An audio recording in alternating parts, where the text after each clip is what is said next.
آغاز میں آپ کو یہ بتائیں کہ ملک کی 2 بڑی عدالتوں کے بڑے جج آمنے سامنے آ گئے۔ سابق چیف جج گلگت بلتستان رانا شمیم کا retired chief justice Saqib Nisar پر نواز شریف اور مریم نواز کی ضمانتیں رکوانے کے لیے ہائی کورٹ کے جج پر دباؤ ڈالنے کا الزام۔ ثاقب نثار نے بیان کو جھوٹ کا پلندہ قرار دے دیا۔ کہتے ہیں رانا شمیم کو عہدے میں توسیع دینے سے انکار کیا تھا۔ یہ ساری باتیں، یہ سارا معاملہ اسی کا نتیجہ ہے۔ ذوالقرنین اقبال رپورٹ کریں گے۔ سابق چیف جج گلگت بلتستان کے انکشافات سے متعلق خبر پر اسلام آباد ہائی کورٹ میں توہین عدالت کی کارروائی کا آغاز ہوا۔ اخبار کے ایڈیٹر، چیف ایڈیٹر اور خبر دینے والے صحافی کے ساتھ ریٹائرڈ جج رانا شمیم کو ذاتی حیثیت میں طلب کر لیا گیا۔ چیف جسٹس اطہر من اللہ نے ریمارکس دیے، زیر التوا مقدمات پر ایسی رپورٹنگ توہین عدالت کی سب سے سنگین قسم ہے۔ عدالت کی شفافیت کو مشکوک بنانے کی کوشش برداشت نہیں کریں گے۔ سہیل رشید اس سارے معاملے پر رپورٹ کریں گے۔ مریم نواز کی زیر التوا ایون فیلڈ اپیل پر سماعت سے 2 دن قبل نیا تنازع کھڑا کرنے کی کوشش یا کچھ اور؟ گلگت بلتستان کے ریٹائرڈ چیف جج رانا شمیم کے الزامات پر مبنی خبر آ گئی۔ سابق چیف جسٹس پاکستان اور ہائی کورٹ کے موجودہ جج کا نام متنازع خبر میں چھپنے پر اسلام آباد ہائی کورٹ نے سخت نوٹس لے لیا۔ ریٹائرڈ جج رانا شمیم، اخبار کے چیف ایڈیٹر میر شکیل الرحمان، ایڈیٹر عامر غوری اور صحافی انصار عباسی کو منگل کے روز صبح 10:30 بجے طلب کر لیا گیا۔ عدالتی حکم نامے میں کہا گیا ہے کہ پیش ہو کر وضاحت کریں آپ کے خلاف توہین عدالت کی کارروائی کیوں نہ شروع کی جائے۔ دوران سماعت چیف جسٹس اطہر من اللہ نے ہائی کورٹ جرنلسٹ ایسوسی ایشن کو روسٹم پر بلا کر پوچھا، کیا ایک زیر التوا معاملے کی ایسی رپورٹنگ مناسب ہے؟ کیا کوئی بیان حلفی عدالتی کارروائی کا حصہ ہے؟ ریمارکس دیے، اس عدالت کے ہر جج پر فخر ہے۔ زیر التوا کیسز پر بات کرنا روش بن گئی۔ کوئی اس عدالت پر انگلی اٹھا کر دکھائے۔ واضح کیا کہ کوئی عدالت کی آزادی کو مشکوک بنائے گا تو برداشت نہیں کیا جائے گا۔ عدالت نے سماعت کا تحریری حکم نامہ بھی جاری کر دیا۔ لکھا، خبر بادی النظر میں عدالتی کارروائی پر اثر انداز ہونے کی کوشش ہے۔ اٹارنی جنرل خالد جاوید کو بھی معاونت کے لیے طلب کیا گیا ہے۔ سہیل رشید، سما، اسلام آباد۔ قومی اسمبلی کا اجلاس اس وقت جاری ہے۔ مراد سعید اظہار خیال کر رہے ہیں۔ میڈیا وہ چاہیے جو ان کے بیانی کی توثیق کر سکے، تشہیر کر سکے، لیکن اس کے علاوہ کوئی بھی ہو، ججز کو بدنام کر دو، عدلیہ کو بدنام کر دو، سپریم کورٹ کے اوپر حملہ کر دو، فوج کو بدنام کرنے کی سازش چلاؤ، میڈیا کا گلا آپ دباؤ، یہ ان کا طریقہ واردات ہوتا ہے۔ اسپیکر صاحب، ایک اور چیز میں ان سے پوچھنا چاہتا ہوں۔ اسپیکر صاحب، یہ انہوں نے کہا بھی کہ نیاز صاحب نے اقامہ رکھا تھا، پتہ نہیں تنخواہ اور کوئی کہانی اس نے جاڑی۔ اسپیکر صاحب، اگر تھوڑی سی شرم ہوتی نا، میں اس سے ابھی سامنے پوچھتا، اگر سامنے بیٹھا ہوتا کہ تھوڑی سی شرم ہوتی ہے، تھوڑی سی حیا ہوتی ہے آپ میں، تو آپ کیا کرتے؟ آپ آج بات کرتے؟ سر، اس شخص نے پاکستان کا وزیر خارجہ ہوتے ہوئے خود بھی اقامہ رکھا تھا، اس کے ساتھ جو دائیں ہاتھ پہ بیٹھا تھا اس نے اقامہ رکھا تھا۔ اسپیکر صاحب، میرے ملک کا حلف لے کے foreign minister, interior minister, planning minister, کوئی چوکیدار، کوئی نائی، کوئی نامبائی، وہ بنا ہوا ہے، وہاں پہ بیٹھے ہوئے ہیں، تنخواہ لے رہے ہیں۔ اسپیکر صاحب، کس طرح یہ پاکستان کا مقدمہ لڑ سکتے تھے؟ آخری چیز ایک اور، اسپیکر صاحب، یہی شخص تھا اور اس کا جو ایک اور ہے شہباز شریف، اپوزیشن لیڈر، آج نہیں بیٹھا ہوا۔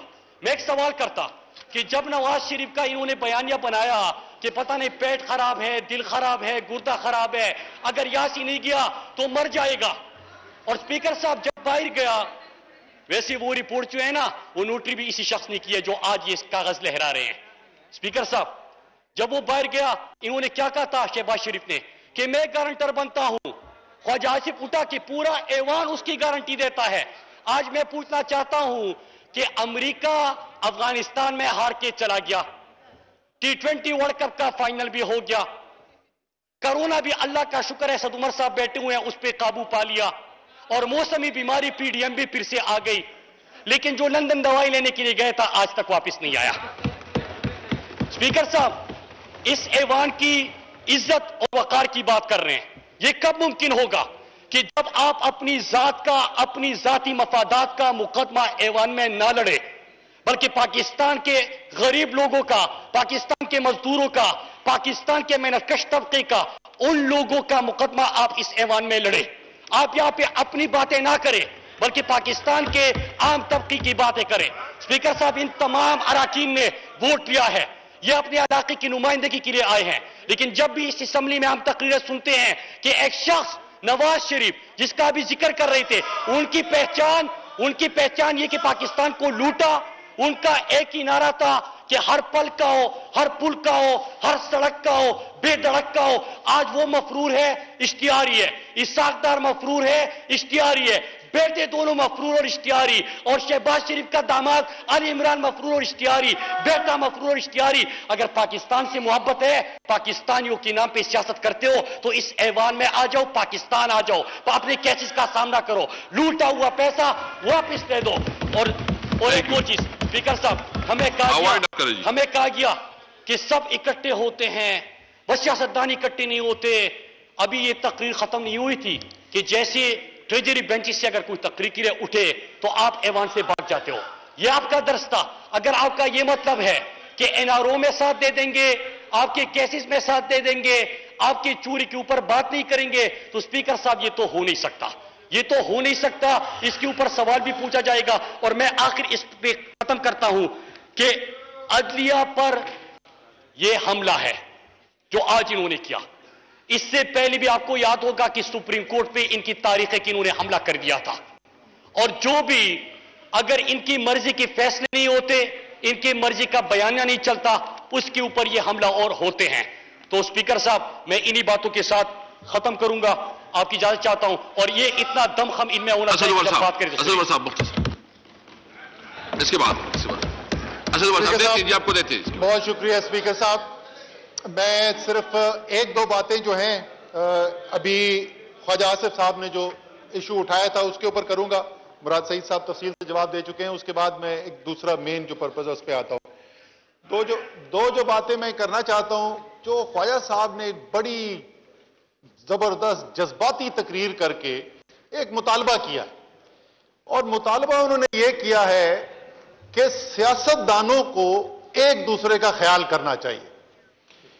مجھے لگ رہا ہے کہ خواجہ آصف کو وہ اچھے پرانے وقت یاد آ رہے ہیں کہ جب اسی ہاؤس نے ایسے ایسے تماشے دیکھے ہوئے ہیں کہ ملک کا وزیر داخلہ کھڑا ہو کے کہتا ہے ایک معزز اپوزیشن کے ممبر کے بارے میں کہ میرا منہ نہ کھلوائیں, انہوں نے کتنی چوریاں کی ہوئی ہیں. 15 منٹ یہ تقریر کرتا ہے, پھر وہ معزز ممبر کھڑے ہو جاتے ہیں, وہ کہتے ہیں یہ وزیر داخلہ میرا منہ نہ کھلوائیں, انہوں نے کتنی چوریاں کی ہوئی ہیں. اور دوسرے دن کھڑے ہو کے دونوں کہتے ہیں کہ جمہوریت کی خاطر ہم ایک دوسرے کی چوری پہ پردہ ڈالتے ہیں. اسی مکمکا کو ختم کرنے کے لیے عمران خان آیا تھا, اور یہ مکمکا واپس اب نہیں آئے گا. اچھا, دوسرا وہ بالکل مراد نے مجھے, کیونکہ تقریر کے اندر جو ہے نا پرانے اچھے وقتوں کی یاد مجھے نظر آ رہی تھی کہ ان کو وہ اچھے وقت یاد آ رہے تھے جب فون کال کر کے جج پوچھتے تھے کہ میاں صاحب کیا حکم ہے, کس کو سزا دینی ہے اور کتنی سزا دینی ہے. اچھا, جنہوں نے بھگتا ہوئے ان کو وہ بھی ادھر ہی بیٹھے ہوئے ہیں, تو وہ پرانی یادیں یاد آتی ہیں. میرے خیال میں بہت زیادہ برا نہیں منانا چاہیے, لیکن جو خواہش کا جس کا اظہار انہوں نے کیا وہ خواہش نہیں پوری ہو سکتی. اب اسپیکر صاحب, جس ایشو کے اوپر میں آپ سے بات کرنا چاہتا تھا اس ایوان سے, کہ پچھلے 3 دن سے میں بہت شور ہنگامہ سن رہا ہوں, اپوزیشن کا بھی سنا, میڈیا کا بھی سنا. لوگوں نے تو یہ کہہ دیا FIR کٹ جانی چاہیے. اسد عمر نے تشدد کرنے کا کہا ہے. اچھا, تشدد تو ان کو بھی پتا ہے کہ ہم نے نہیں کہا, لیکن میں ان کو سمجھانا چاہتا ہوں کہ یہ میں نے بات کی کیوں تھی. یہ بڑا مفید مشورہ تھا. یہ جیسے بات کر رہے ہیں کہ ایک ایوان میں تو بیٹھتے ہیں, ہم ایک دوسرے کی مخالفت کرتے ہیں, لیکن کبھی کبھی جب دوسرا بہت بڑی غلطی کر رہا ہو تو اس کو دیکھ کے انسان کو خیال آتا ہے کہ مفت کا مشورہ دے ہی دے. یہ اسپیکر صاحب 2019 میں پہلی دفعہ کام شروع ہوا. اچھا, اس وقت حالات ایک ایسے بن رہے تھے, یہ ہمارے معزز ممبر یہاں پہ موجود ہیں, ان کے والد صاحب مولانا فضل الرحمان ایسے لگ رہا تھا کہ ایمرج کر رہے ہیں کہ اپوزیشن کے مین لیڈر وہ اٹھ کے آئیں گے اور یہ پیپلز پارٹی اور مسلم لیگ پیچھے رہ جائیں گی, اور مولانا فضل الرحمان جو ہے نا وہ نمبر 1 اپوزیشن لیڈر بن جائیں گے. وہ یہاں پر آ گئے, یہاں پہ بہت عرصے تک بیٹھے رہے. لوگوں نے کہا وزیر اعظم کو جی آپ پکڑ لیں, بند کر لیں. انہوں نے کہا کچھ کرنے کی ضرورت نہیں ہے, ان کا جمہوری حق ہے, یہ کرنا چاہتے ہیں یہ بے شک کریں احتجاج. اس ڈرنے کے نتیجے میں, اور اچھا اس کے اندر ہوا کیا کہ ہمارے کچھ میڈیا کے صحافی جو ہیں وہ اتنے ایکسائٹڈ ہو گئے وہ دیکھ کے کہ وہ بھاگے بھاگے وہاں پہنچ گئے اور انہوں نے نوید سنا دی پاکستان کو، جی کل گیا عمران خان، اب پرسوں گیا اور حکومت ختم۔ جب وہ دھرنا ناکام ہوا تو اس کے بعد سے کسی نے یہ بات سنی ہے کہ مولانا فضل الرحمان جو ہیں وہ اپوزیشن کے مین لیڈر ہیں؟ اپوزیشن کی دوسری پارٹیوں نے، بڑی پارٹیوں نے ان کو لارے دے کے اسلام آباد لے آئے۔ اسلام آباد جب وہ پہنچ گئے تو بیچارے وہاں پہ جو لوگ تھے وہ سب یہی پوچھتے رہ گئے کہ سانو نہر والے پل تے بلا کے سونا مائی کتنے رہ گیا؟ سونا مائی آرام سے کراچی اور لاہور بیٹھے تھے۔ چلو جی ایک لیڈر کی انہوں نے سیاست ختم کر دی۔ اس کے اگلی سردیوں میں پھر جوش چڑھا، پھر انہوں نے کہا کہ جی تحریک چل رہی ہے، دھواں جلسے۔ وہ ایک ہمارے لیڈر ہیں جو دلیر بہت زیادہ ہیں، تو وہ اتنے دلیر ہیں کہ انہوں نے اپنے ورکرز کو سب کو دعوت دی کہ تم جو ہے نا فوج کے ساتھ ٹکرا جاؤ، اور انہوں نے فوج کے آرمی چیف کے خلاف تقریریں، ڈی جی آئی کے خلاف تقریریں، نام لے کے تقریریں کر رہے ہیں۔ صرف مسئلہ یہ تھا کہ وہ اس ملک سے اور ان فوج سے 6000 میل دور بیٹھے ہوئے لندن چھپے ہوئے تھے، وہاں پہ ابھی تک وہ پلیٹیں چمچے نہیں ٹھیک ہو رہے، جس کی وجہ سے وہ کہتے تھے باہر جا رہے ہیں۔ 4 مہینے جلسے کرتے رہے جی۔ 4 مہینے جلسے کرنے کے بعد انجام کیا ہوا؟ انجام یہ ہوا کہ وہ پوری پی ڈی ایم ہی تتر پتر ہو گئی۔ آخر میں ایک دوسرے کے اوپر الزام لگانے شروع کر دیے اور آپ کو اپوزیشن ہی کہیں نہیں نظر آتی تھی۔ اب میں تیسرے سال پھر نہیں سن رہا ہوں، لوگوں نے مجھ سے سوال پوچھے، جرنلسٹ مجھ سے پوچھ رہے تھے کہ جی یہ کیا ہوا؟ میں نے کہا یار یہ ہوتا ہے کہ بہت ساری چیزیں جو ہے نا موسمی ہوتی ہیں، سردیاں آتی ہیں، نزلہ آتا ہے، زکام ہوتا ہے، کھانسی ہوتی ہے، اس کے بعد سردیاں ختم ہوتی ہیں، چلے جاتا ہے۔ اس لیے ایک نیا ہماری ایک موسمی بیماری آئی ہے، سردیاں ہوتی ہیں، پی ڈی ایم ہوتا ہے، جلسے ہوتے ہیں، جلوس ہوتے ہیں، تقریریں ہوتی ہیں، سردیاں ختم ہوتی ہیں، چلے جاتے ہیں، یہ پھر چلے جائیں گے۔ تو ان سے ہمیں پریشانی کوئی نہیں ہے اور کوئی ان کو تشدد ہمیں کرنے کی ضرورت نہیں ہے، کیونکہ جو میں نے کہا تھا وہ ہوگا ضرور سپیکر صاحب۔ کوٹ تے پینی ہے لیکن سیاسی کوٹ پڑنی ہے، ان کو ہمیں ہاتھ اٹھانے کی اس کی ضرورت نہیں ہے، یہ سیاسی طور پہ پھر فارغ ہو جائیں گے۔ اب میں میڈیا کے دوستوں سے میں سوال پوچھتا ہوں، میں نے بولا کہ سن لیں وہ جو میڈیا میں پی ڈی ایم کے سہولت کار ہیں، پورے اداروں نے شور مچا دیا، تو کیا وہ عوام کے سامنے کھڑے ہو کے اس بات کو قبول کر رہے تھے کہ وہ پی ڈی ایم کے سہولت کار ہے؟ میں نے تو کسی گروپ کا نام نہیں لیا، میں نے تو کسی صحافی کا نام نہیں لیا، میں نے تو صرف یہ کہا تھا پی ڈی ایم کے سہولت کار ہیں۔ اور ہاں، میں آج فلور آف دی اسمبلی پھر کہوں گا، یہ ہمیں پتا ہے اور یہ پاکستان کے عوام کو پتا ہے، میڈیا کے اندر پی ڈی ایم کے سہولت کار بیٹھے ہوئے ہیں جو نام کے صحافی ہیں لیکن اصل میں سیاسی سہولت کار ہیں۔ تو ہماری میڈیا جو ہے آزاد ہے، جیسی عمران خان کی اور تحریک انصاف کی حکومت کی تنقید ہوتی ہے، شاید دنیا میں ایسی کہیں پہ بھی نہ ہوتی ہو میڈیا کی طرف سے، نہ ہمیں اپوزیشن سے ڈر ہے، نہ ہمیں میڈیا سے ڈر ہے، ایک آزاد میڈیا سے ڈر ہے، بلکہ ہم سمجھتے ہیں کہ ایک آزاد میڈیا جمہوریت کا لازم و ملزوم ہے۔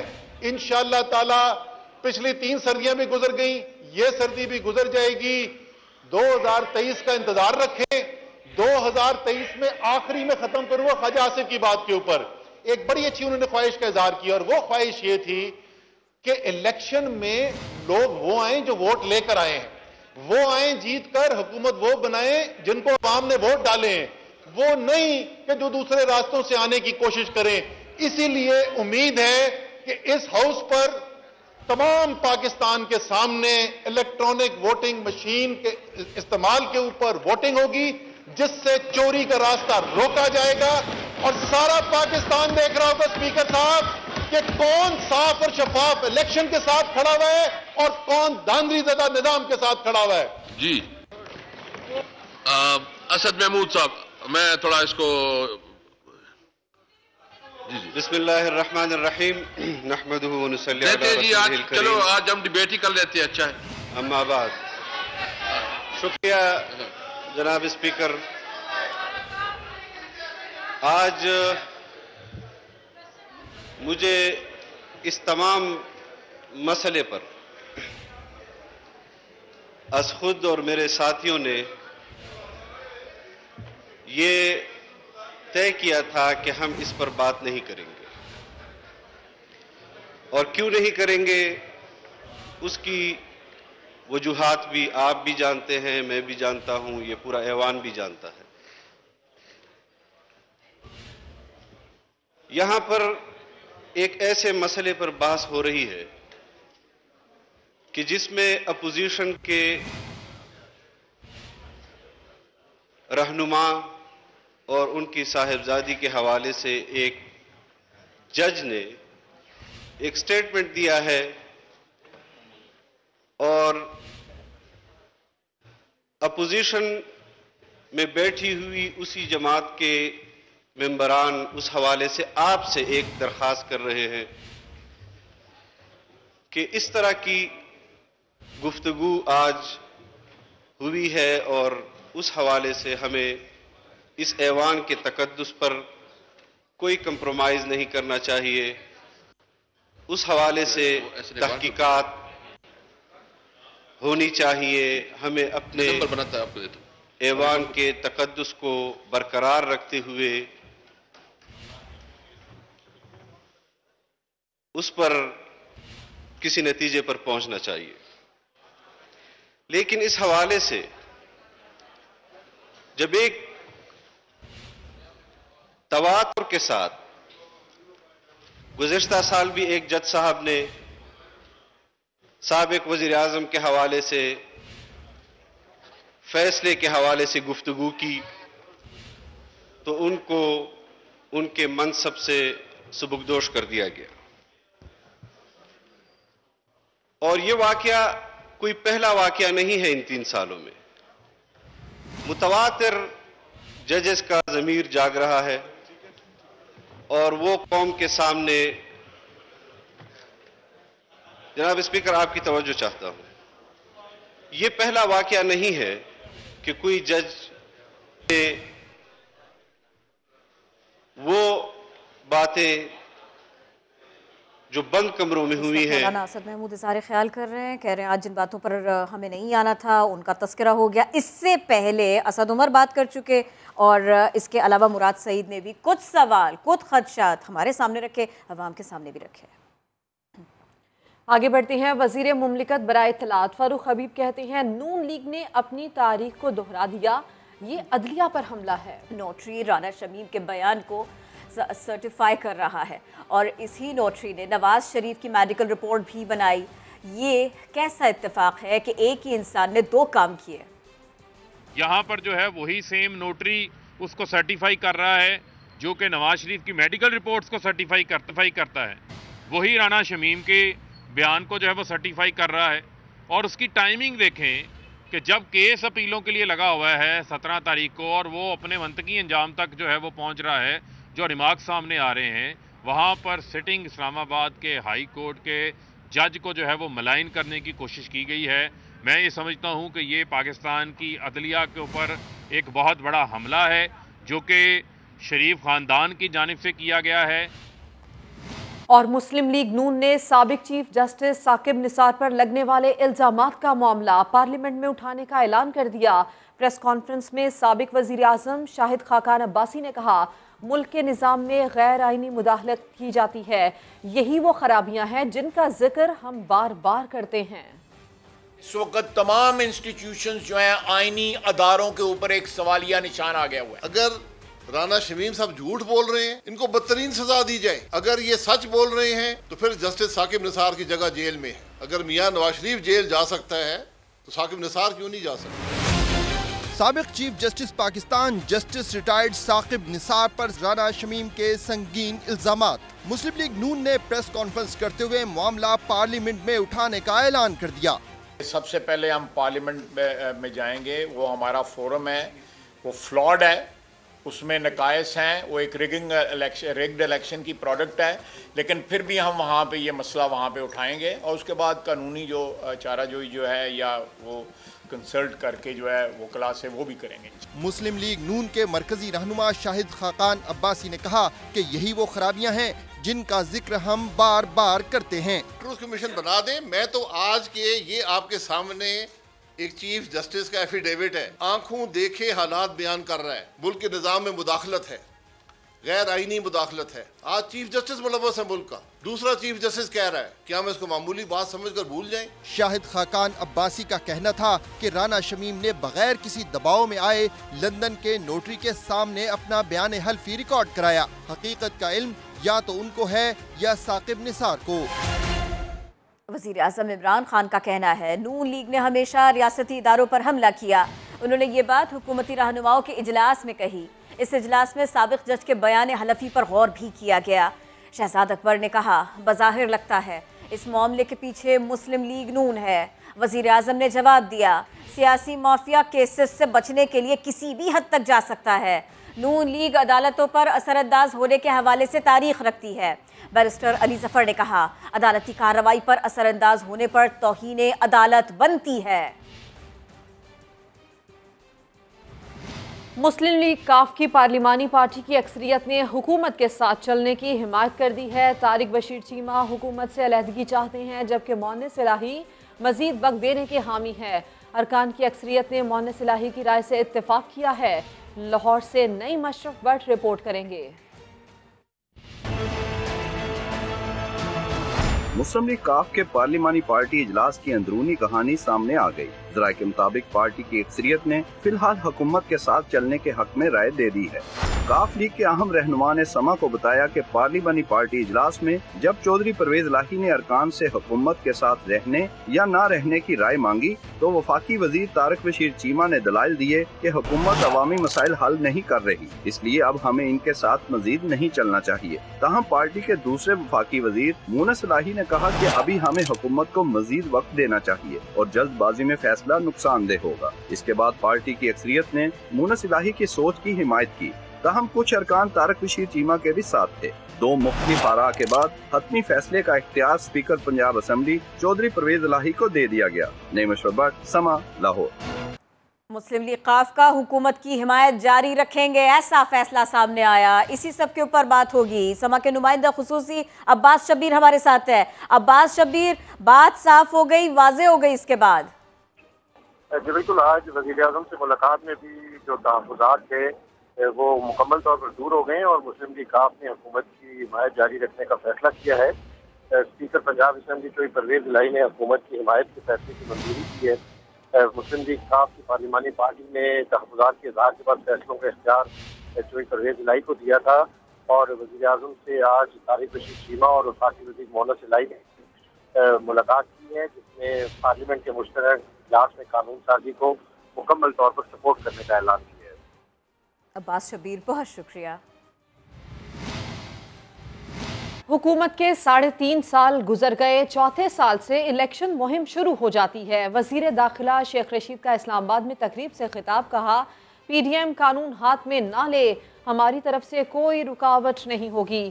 سابق چیف جسٹس ثاقب نثار پر لگنے والے الزامات سے متعلق سوال ہوا تو کہا کہ وزارت داخلہ ہر وزارت کی جواب دہ نہیں ہے. نومبر دسمبر آپ کو پتہ ہے پاکستان کی سیاست میں ہمیشہ ہی گرم سرد مہینہ ہوتا ہے.